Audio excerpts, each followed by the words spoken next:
Every month, tons of weird stuff happens in the world of gaming, and every month, gameranx tries to put together a list of the weirdest. Hi folks, it's Falcon, and today on gameranx, the weird gaming stories of August 2021. At number 10, the green and red herbs from Resident Evil have been made into real-world products, but not like tea or something that you would normally associate with healing herbs. They've been made as bath salts. You know, salt that you put in your bath, dissolve, and in theory get some form of benefit. I'm not going to argue against the idea that a bath salt can be a soothing and enjoyable experience, or even that it has some form of health benefits. I don't know. But Resident Evil red and green herbs, that's strange. They come packaged as if they were put out by Umbrella Corporation, and you can buy them at online and physical Capcom stores in Japan for about $5. And I guess restore your health in a bath, not exactly a product you would want to use during the zombie apocalypse per se. Might take a little bit too much time to restore your health taking a nice warm bath. At number 9, Samsung has created a DDR5 RAM chip that could, in theory, create a single stick capacity of up to 768 gigabytes of RAM. That's way more RAM than you're generally dealing with in a PC. Like, most PCs have between 8 and 16 gigabytes of RAM, and this would be a single stick that gives you 768. Also, let's just go ahead and say this, the price for that is probably going to be astronomical, because it's such a huge jump. Now, what makes this development even possible is these new 24 gigabyte module chips that are small enough that you could fit a bunch of them onto the equivalent of a RAM stick. My thought is you'll probably see a consumer RAM stick at 24 gigabytes with one of these chips on it, because that's probably going to be a lot cheaper than a 760 gigabyte one. Although, you never know. We do know for sure that Samsung is working on a 512 gigabyte DDR5 stick, but knowing that it's possible to go up to 768, it's presumable that it will. You might not need it, but it's not like they really need the money either. They want it, and so they will want you to want it.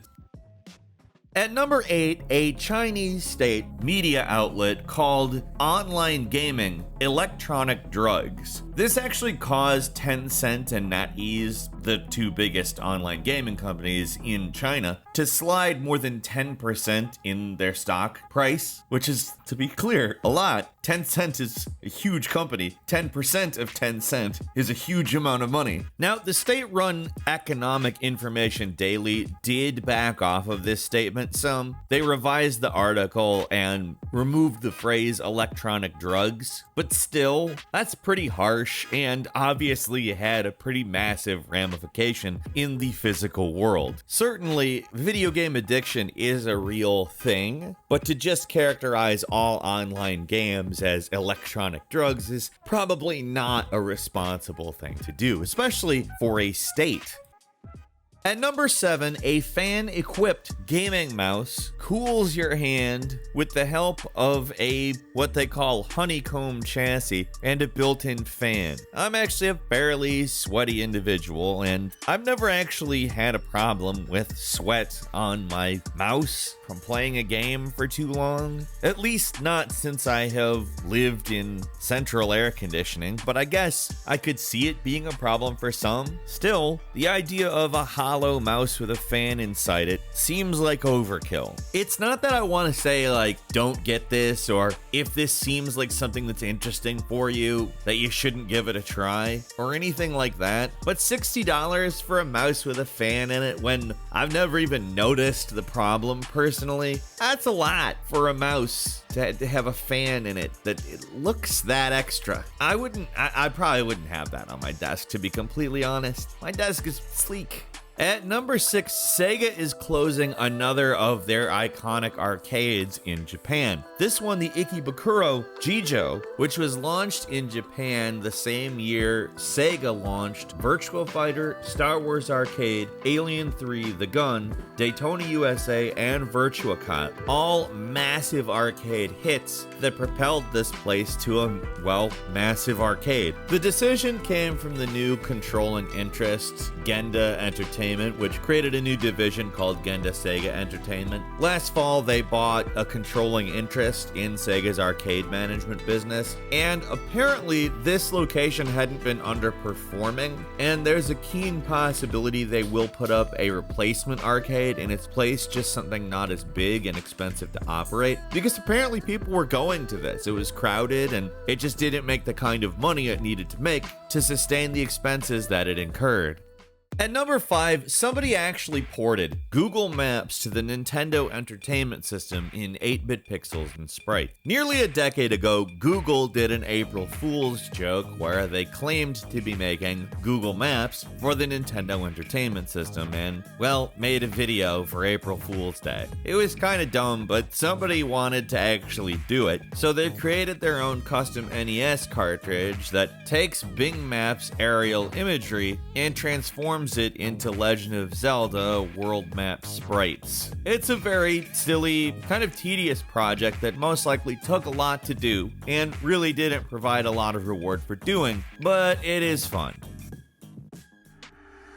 At number 4, several streamers and content creators stopped playing World of Warships because of its monetization policy, and Wargaming actually put out a bonus code to dunk on one of the former community contributors, which is a program they run. The streamer was named Turi, and the code actually had the letters FKU Turi as part of the code. The employee who made the code actually got in trouble for this, and they put out a second code, Turi We Are Sorry, but did not offer to readmit him to the Community Collaborators program, but I guess he doesn't really want to come back anyway. Anyway, it's kind of just a bizarre back and forth between a full-ass game company and an individual, because you have a lot of different people operating with a lot of different viewpoints. The first code came out, and then they apologized with the second code. I don't know, it's weird. Just a weird situation.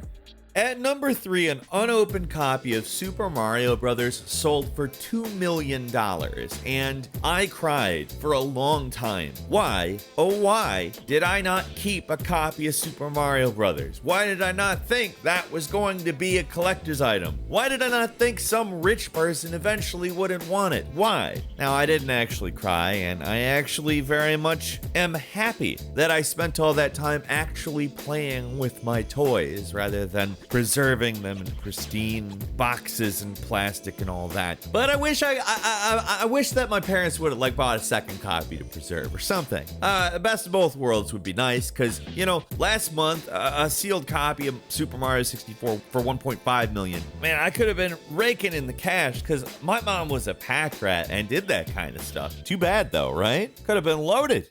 At number 2, a gentleman by the name Ginger of Oz converted the PlayStation 2 into a handheld portable machine that, just to be completely clear, looks like it should be a real portable. I mean, it's really amazing. He's certainly not the first or only person to do it, but it looks like a genuine Sony product, and it is incredibly impressive. Frankly, I would like to own one of these. It's not a simple process either. It involves cutting the motherboard and creating your own circuit boards and managing to get all of this stuff into a single thing that can run and doesn't eat up batteries like crazy. It's really, really cool and impressive.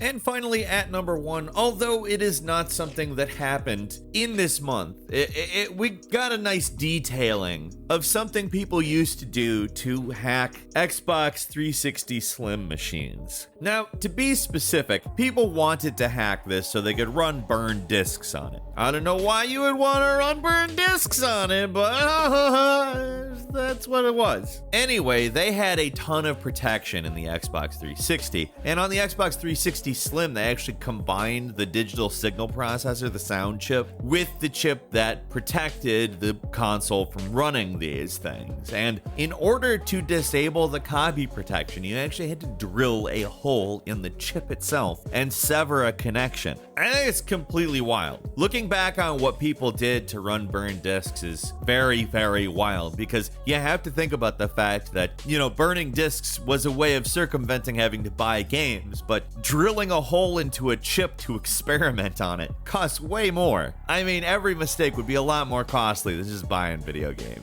And as a quick bonus, a phone called the Caption Call that you can get free from the US government if you have hearing loss was hacked to play Doom. Yep, duh, of course. If it's capable of running Doom, then it's gonna have Doom on it. Remember when we saw the, much less powerful desk phone playing Doom? Yeah, this one's much more powerful, so enjoy the Doom. That's all for today. Leave us a comment, let us know what you think. If you like this video, click like. If you're not subscribed, now's a good time to do so. We upload brand new videos every day of the week. Best way to see them first is, of course, a subscription, so click subscribe. Don't forget to enable all notifications, and as always, we thank you very much for watching this video. I'm Falcon. You can follow me on Twitter at Falcon the Hero. We'll see you next time, right here on gameranx.